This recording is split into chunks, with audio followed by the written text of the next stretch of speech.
ISKCON means preachers. Prabhupada raised preachers. Everyone's here because of preaching. Everyone's here because of Prabhupada's books. And if you really want to please Srila Prabhupada, and he's very easily pleased, but if you want him to notice you, somehow or other, try to help him in his mission, which is giving Krishna to everyone. And it can be very, very simple. You can have little cards, little books when you try, wherever you go. You know, you can give your Uber driver a little book. Whatever you're doing, we can preach. This is ISKCON's business. This is our business.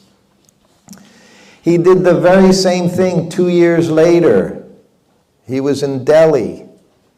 He didn't feel well. And he had a letter. He could go to Kurukshetra, to this big unity program, bringing all the different religions together. But they wanted him to come as the president, and he could speak. Prabhupada called the very same devotees into the room 2 years later, and he said the same thing. You discuss.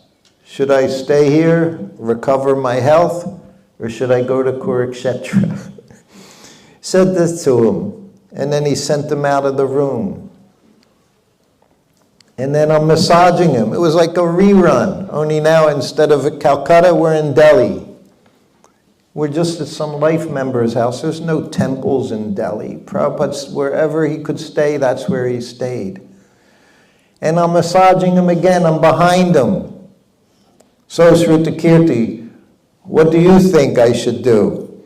And I said the same thing. I said, Prabhupada, you're going to go to Kurukshetra and preach. I didn't give him my opinion because I don't have an opinion. None of us should have an opinion separate from the Guru's opinion. If you have a different opinion, with some intelligence. I'll tell you a few more things about his sister. Her name was Baba Tarini, and she was also a disciple. She was God's sister, Prabhupada, but she in no way acted like God's sister. She was very humble before her big brother, always. She loved Prabhupada. Imagine to take that birth, to have natural love for Srila Prabhupada, such a birth she took. Prabhupada once told me, he said, my little sister, he said, then we had older brothers. He said all they wanted was to live a long life and make a lot of money. He said, my sister and I, all we wanted was to be devotees. He said, and all my brothers, they all died young with no money. And my sister and I, we believe the long life, and Krishna's given us everything, he said.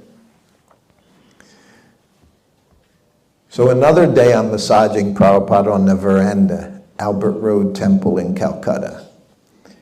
And again, I'm behind him. He talked to me, well, half of the massage was behind him. But it always seemed like he talked to me when I was behind him, which for me was easier to be behind him because you had to answer questions sometimes.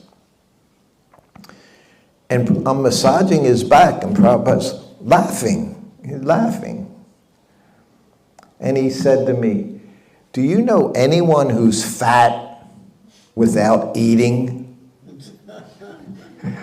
I knew what he was getting. I knew Prabhupada. He was very funny, I said, no, Prabhupada.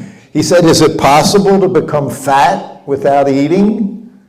I said, I don't think so, Prabhupada. He said, either do I. But my sister, she's so fat, and she says she doesn't eat. She says her health is bad and she doesn't eat, but she's so fat. And I tell her, you can't be fat without eating. He said, right? I said, yes, Prabhupada. He said, but she insists. I hardly take anything, she says to me, but she's so fat. We're laughing. Prabhupada's laughing, and I'm laughing. He's in Calcutta, his home. His home, so many things. I don't know what's going on in his head, but so many things. And here's his sister. He said, she insists. She hardly eats because she doesn't feel well. But she's fat. Yes, Prabhupada. So then that was the end of the massage. So every evening, anywhere in India, but in Calcutta as well, evening darshan. Everyone got to go into Prabhupada. Who's ever in the temple serving, they got Prabhupada's personal association in the evening. It's all he could give them.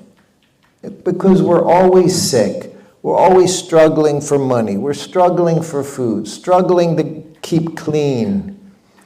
And Prabhupada knew, all I can give my disciples is myself, which was more valuable than anything else he could give. It's more valuable than gold, kilos of gold, Prabhupada's association. And we lived. They lived off of it. I'm traveling with, but they lived off of it in India, Prabhupada's association when he went there. So it's evening darshan, same evening.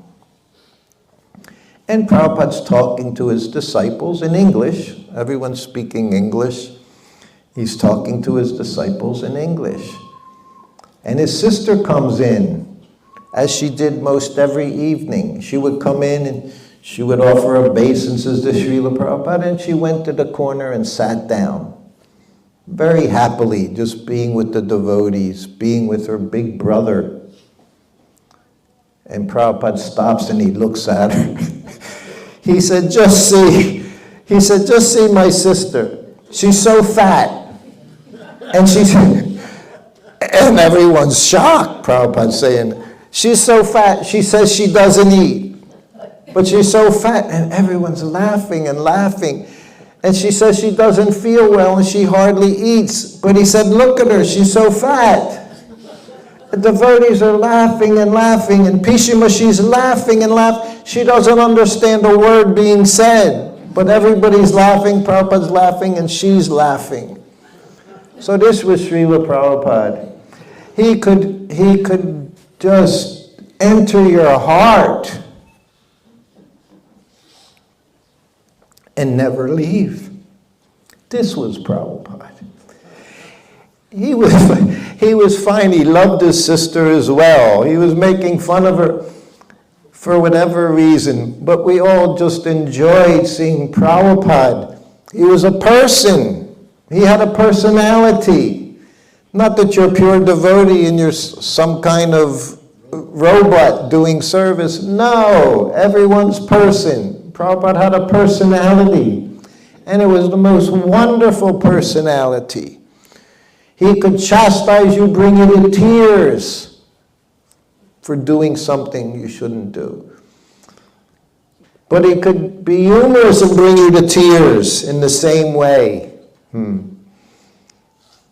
His whole business was to make you love him, become addicted to him. And we did. We did everything for him. And we're still doing everything for this person who's given Krishna to everyone. He loved his sister. His sister loved him so much. So then we go to Krishna Balaram Mandir. This is about a year later. Krishna Balaram Mandir. The temple's not done, but Prabhupada's quarters are there. And me, after having malaria, I had a bed in my room. Prabhupada said, he went through the room one day. I'm lying on the floor, literally dying with malaria. If you haven't had malaria, you don't want to get it. It's not a nice illness. There's nothing like it.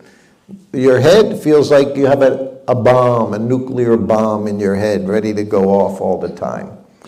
When you see light, your head wants to explode. And there'll be a period every day or every other day, depending on the strain, when your fever will go up 4 or 5 degrees in like 10 minutes. You're feeling sick, and then all of a sudden, again, you feel like you're going to explode. So one day at lunchtime, Prabhupada's walking through servant's room at Krishna Balaram Mandir. Devotees are all taking prasadam, and I'm lying against the wall, dying. And Prabhupada walked through, he said, is anyone taking care of Sruta Kirti? And now, they're looking. No one's taking care of themselves. That was hard enough, just I don't fault anyone. Just taking care of yourself was a project. How are you going to take care of anyone else? And he said, call a doctor for him. He said, get him a bed and bring him a Nimbu Pani. He said, bring him a Nimbu Pani, because he could see you're completely dehydrated, you have high fever. He said, bring him a Nimbu Pani. And I'm like, Prabhupada saved me, always saving me. Then he walked back through, came back.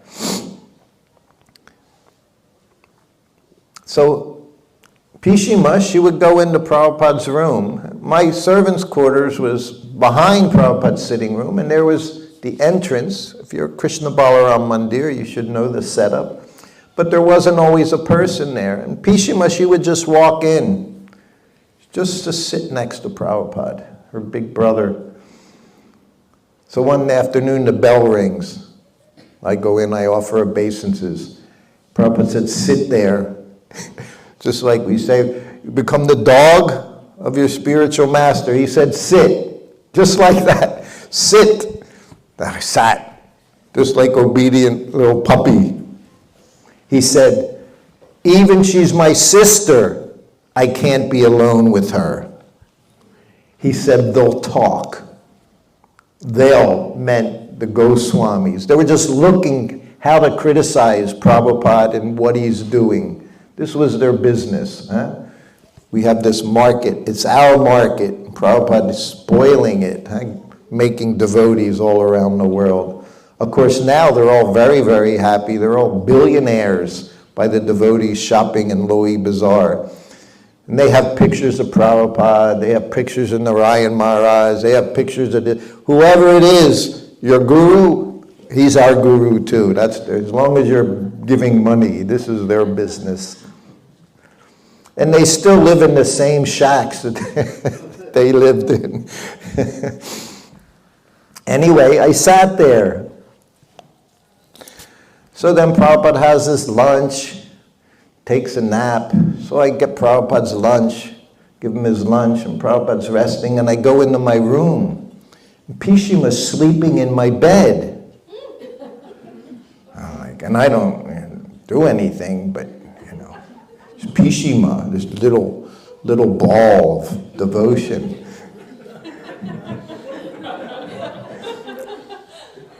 So Prabhupada gets up. So then just like his child, that was Prabhupada's little boy, just this child. I can't wait for Prabhupada to get up and ring the bell, call me. So he rings the bell, I come in, I offer obeisances. And he's looking at me. I said, Prabhupada, your she's sleeping in my bed. He said, oh, that's not good. I mean, he told me her being there was not good. What to speak of sleeping in Prabhupada's quarters? He said, oh, that's not good. He said, tell her she can't do that. I said, I can't tell her anything, Prabhupada. He said, okay. He said, you bring her in. He said, I'll talk to her. So I said, Pishima, Prabhupada wants to see you. She's so happy. He's calling for her. She's happy. So I left the room. I didn't stay in to see what was, because I know she doesn't like me as it is. So Prabhupada, they have their conversation, Bengali conversation and everything. And then Prabhupada calls me in and said, okay, he said, I told her, he said, it won't happen anymore. I said, thank you, Prabhupada. The next day, after lunch, it was a very nice little comfy, whatever those beds are called with all the twine. Very comfy. I go in and she's sleeping in my bed. Very, very happily sleeping. And I just said, Hare Krishna, that was that. I just went out front and sat down until she was finished. I didn't say anything to Prabhupada. So that was Prabhupada and his little sister Pishima. He told me when they were young, they would go on the roof of their house and they would fly kites. They would fly. Of course, Prabhupada flew the kite. He would be running back and forth, and she would just be there following him, his little sister. And he'd say to her, pray to Krishna, make the kite fly, pray to Krishna, he would say. Anyway, we all come from a very great family. Prabhupada's, he's the head of our family. We know we hear we're Rupa Nugas. Some will say we're Prabhupada Nugas. We are. We're all followers of Srila Prabhupada. And you should be very happy, very proud that you can follow such a wonderful, wonderful person. Not just wonderful devotee, wonderful person Prabhupada was. Everything about him made you become more attached to him. So that's my request. You're hearing this big Acharya series, getting to hear me. Like I said, I didn't know what to say. Tomorrow is my last day. So many wonderful things I could tell you about Srila Prabhupada. So today we kind of cracked it a little more today. We got a little more personal today about Srila Prabhupada. So this is why I'm here. As much as I would like to say, books, I'm not here because of Prabhupada's books. I'm here because of Prabhupada, the person. Any questions? Comments? Thank you very much, Prabhu, for this nectar.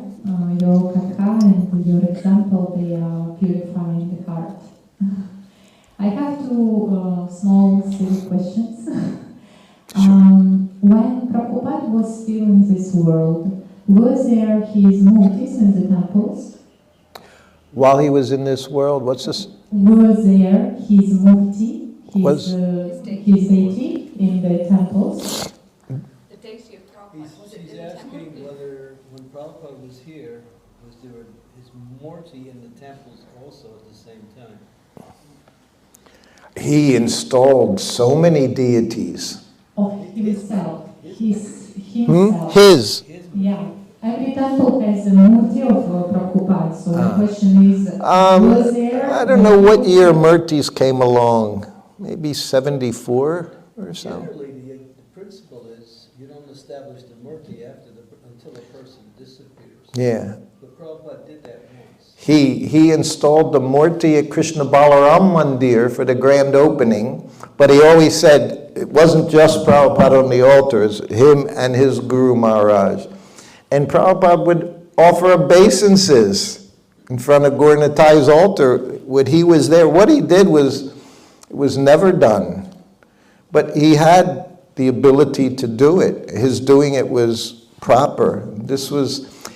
Prabhupada never, very rarely said anything about himself in a way of glorification. I can tell you one little story in Mayapur, that one trip around the world I was saying in the beginning. And when he got to Mayapur for Gaur Purnima, and the Lotus building is almost done. Very pretty building, the Lotus building. It was by Prabhupada's design. Jaipataka, Bhavananda were there, Jaipataka Maharaj. And Jaipataka, when we went up into Prabhupada's room, it was just a few of us. And Jaipataka, we all offered our obeisances, and Jaipataka chanted some nice shlokas, glorification of the spiritual master. And Prabhupada just stopped, and then he said, Bhavananda said, Prabhupada, it's such a wonderful place you've made. And Prabhupada said, I gave some idea. He said, but Krishna has done, you know. And then he said, Bhaktivinoda Thakur and my Guru Maharaj, he said, Bhaktivinoda Thakur predicted that people would come, all different languages, they would come to this place chanting Hare Krishna in Mayapur. He said, and Bhaktivinoda Thakur predicted someone would come. And then he said, that person I may be. And as soon as he said it, he looked at Jaipataka and he started talking to him about banana trees. what kind of, have you planted this one certain banana? Prabhupada said, very, very good banana. And Jayapataka said, well, yes, Prabhupada, we know, yes. And he said, you've planted? He said, well, no, we haven't planted. So he completely changed the subject after saying he was the person. He said it. But then immediately just wouldn't let anyone meditate on it. One evening in Juhu, he told, maybe tomorrow we'll tell these stories, but he told one story while I was massaging him under the mosquito net. Juhu was my favorite place, Juhu and Mayapur, because when I gave Prabhupada evening massage, I wasn't sitting on the floor massaging him, I would have to sit in bed with him because we had to put the mosquito net down. So then I got to be in bed with Prabhupada. I said it was like camping with Srila Prabhupada, you know, in a little tent, you know. In Mayapur, so many mosquitoes, when you put the mosquito net over the bed, there were already mosquitoes inside the net. And so I'm massaging his back, and I went, and I smacked this mosquito right on his back, you know. And Prabhupada said, that's all right. He said, they're aggressors. And then he said, it says in Manu Samhita, aggressor, you defend yourself. He said, so you're just defending. He said, so it was all right. So then every time I saw a mosquito, I was like, you know. But in Juhu, in that same kind of situation with the mosquito, Prabhupada started talking about his childhood for a long time. And the whole time, I'm doing my service. I always make that point. Whenever Prabhupada would talk to me, I was doing service. I wasn't just sitting in front of him and we'd start telling me stories. It was always when I was doing my service. And then he would give me this nectar. This nectar would flow. And that one evening, one of the things he said was, he liked puri. He never ate chapatis until he was a grahasta. His whole life he never ate chapatis. That's another story. But anyway, he said one night, you know, he's young boy, his mother and father are both there. He said, and I told my mother I want puris.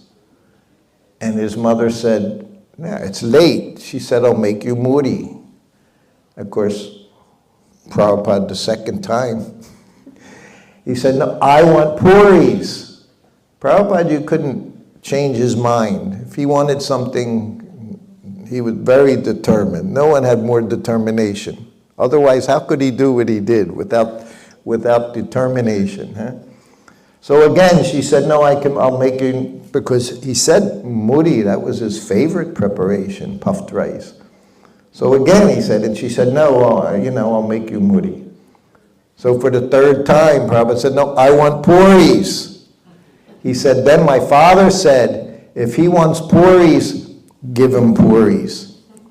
And then he looked at me and said, perhaps my father knew. And that's all he said. Perhaps my father knew.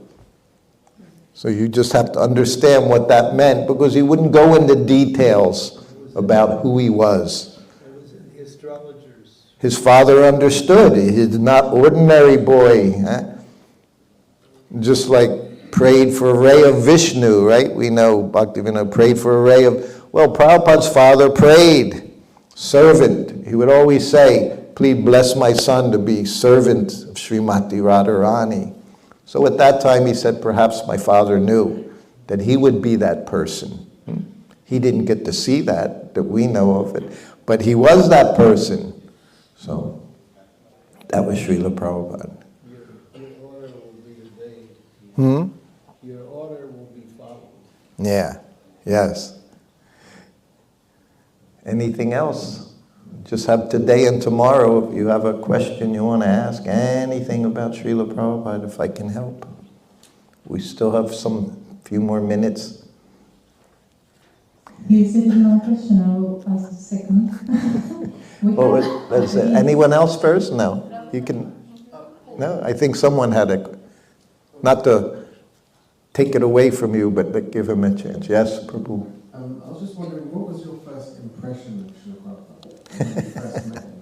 When I first met him. Well, yeah, first impression, of course, came just hearing about him. That's how we met him, hearing about him.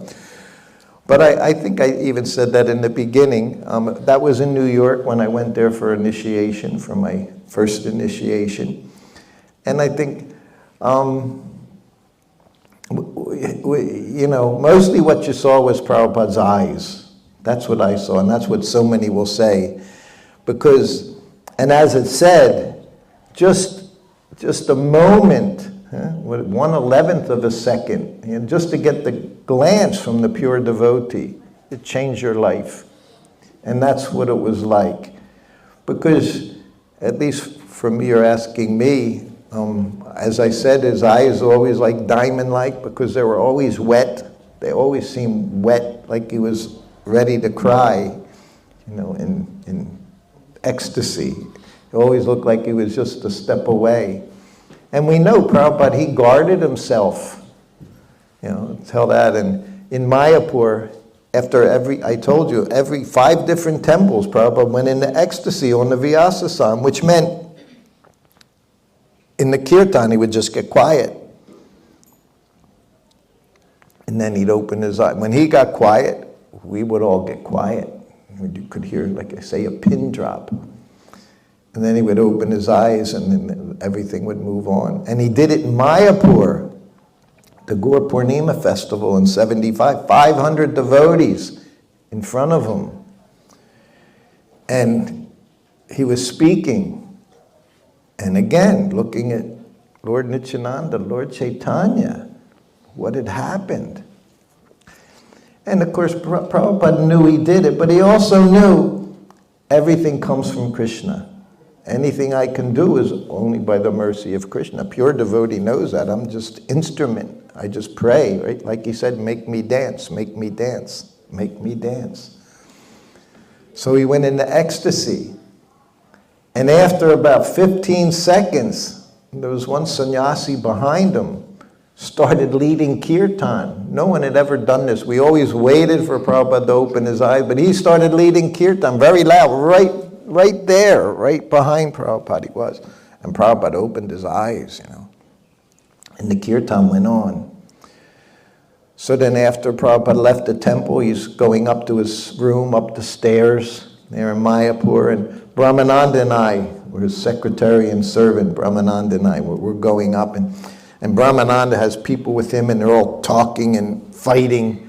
Why did he chant? Shouldn't have chanted. We should have just sat there quietly. And the others are saying, no, always chant. Chanting's good. So this is going on. Brahmananda, he was very wonderful, most wonderful.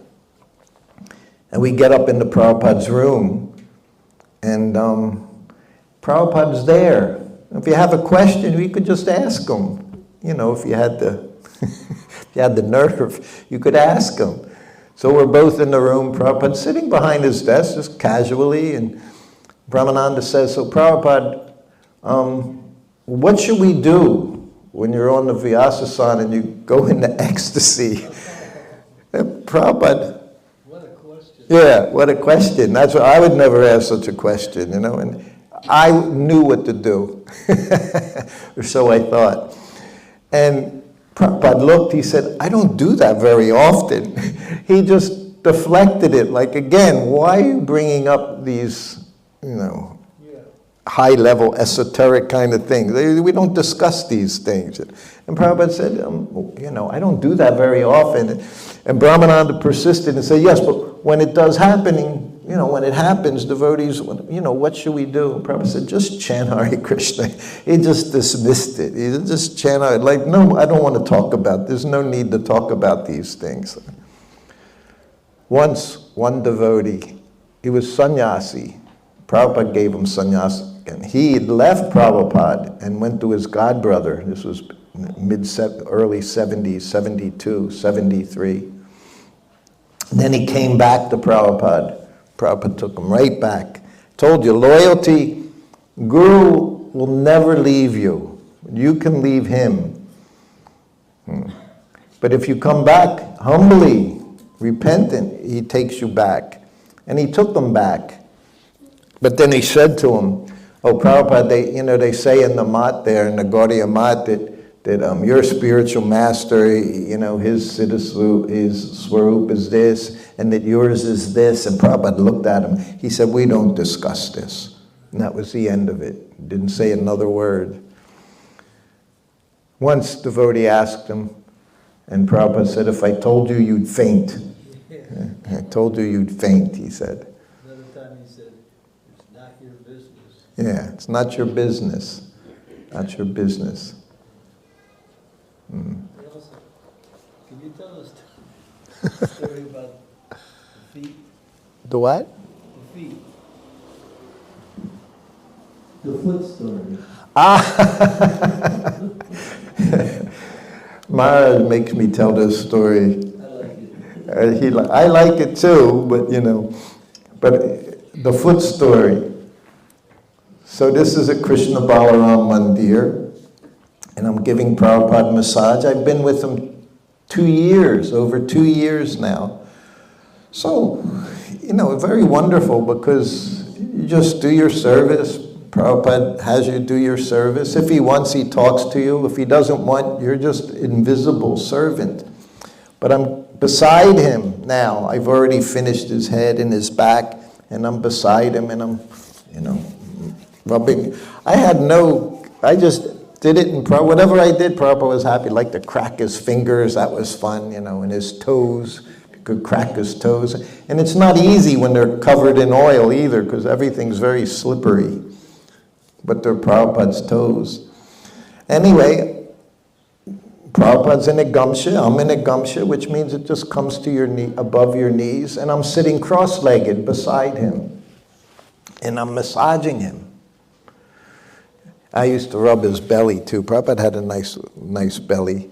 And that was one of my fun parts, was rubbing his belly and making wishes.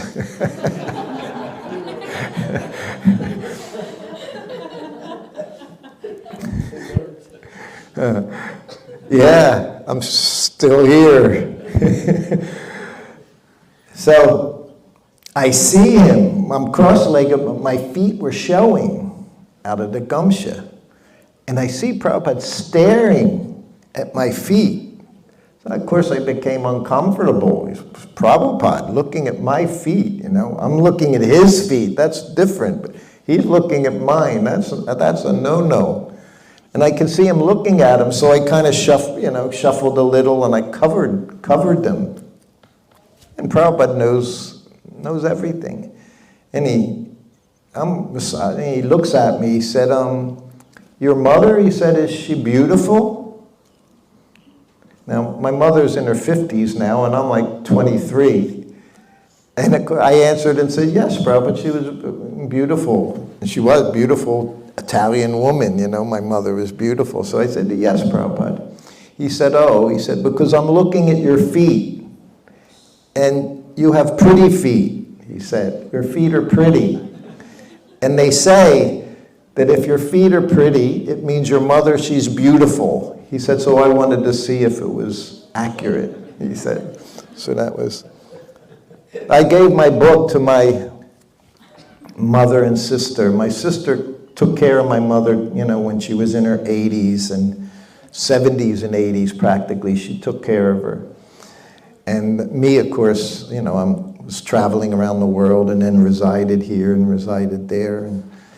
And I sent the book to my mother, and she said, "Yeah," she said, "I saw the book." She said, "I read the book."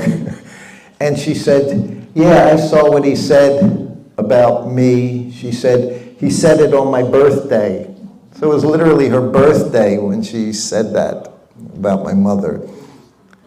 And my mother, she died at 90 on Janmashtami morning. And I happened to be in Ukraine. She was 90, so it was like 5 years ago, 6 years ago.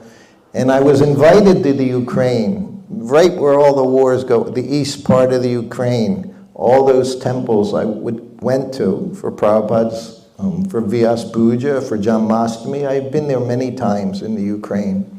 So they invited me, and I asked my sister, because she was already in a hospice. And I said, "Well, should I go? What's Mom like?" And she said, yeah. She said, "It's okay." So I literally arrived on Janmashtami day, early in the morning, after being in like 4 different airports, traveling for 20-something hours. So I'm at this devotee's house and I'm taking rest. And it's, there in Ukraine, it's like, 10, 11 in the morning. And I have this dream, like a vision. And I see my mother, and she has a chaperone on each side, and she just goes zooming by me. And as she goes by, she's got this big smile on her face. And she just, like that. And of course, I woke up immediately, and then I turned on the computer, I got on my email, and there, of course there's a letter from my sister saying Mom died just after midnight. It was Janmashtami day, just after midnight. So, the letter was a few hours later. So I literally saw her, changing her body. I saw her being escorted in her subtle body, going to the next body. And Prabhupada says, your parents will appreciate you at the time of death. And it's literally what I saw. I mean, it wasn't just a dream, it was her changing bodies. And Prabhupada took care of her. Even for me, and I'm not a devotee even, aspiring devotee, but Prabhupada took. And we know that's there, huh? You become a devotee. It says depending, if you're Uttama Adhikari, like hundreds of generations are liberated. Majjhima Adhikari, so many they say, and even a Kanishta Adhikari, 4 generations up and down are liberated. And that's what I saw. My mother was a very good Christian woman, Catholic, went to church every day. She drove a car to church, and I would say to her, you definitely have the Lord Jesus sitting next to you in the car, because she's 89 years old. You don't drive very well, But somehow or other, she only got in a few accidents. But she was wonderful. And Prabhupada said, good Christians, they go to Christ Loka. And there, Lord Jesus teaches them Krishna consciousness. He said that Christ has a Loka. He has a whole planet where they come and they go to the next step. He teaches them Krishna consciousness. So we're part of a very amazing society. Don't ever let anyone tell you this ISKCON's like this, like that. ISKCON's a society filled with devotees. And we have devotees on many, many levels. Some are very, very advanced devotees, and they can help you go back home, back to Godhead. So I think we'll stop here at this point. Thank you very much. Hopefully see you all tomorrow for, I think, my last day. And then I hear on the 10th, after morning, right, you give a class, and then I hear your kirtan every night. I do hear your kirtan in the evening. Yes. No, very enthusiastic, very wonderful. I should come, but my evenings, I always say I can't burn the candle at both ends, so I end my evenings early usually, so I'm, in Vrindavan I have to show up all the time. Prabhupada's Mangal Artik in the Samadhi at 4:10, and then from then on you just have to be there, which that's our business, is just to show up. And that's appreciated, when you've been around for 50 years, if you're still showing up, that's an inspiration to some people, some devotees. All right. We stop, or we can answer your question. No, I don't want to spoil the flavor. Okay, tomorrow. You'll be here tomorrow. Very good, thank you. All right. Srila Prabhupada ki jai. Hare Krishna.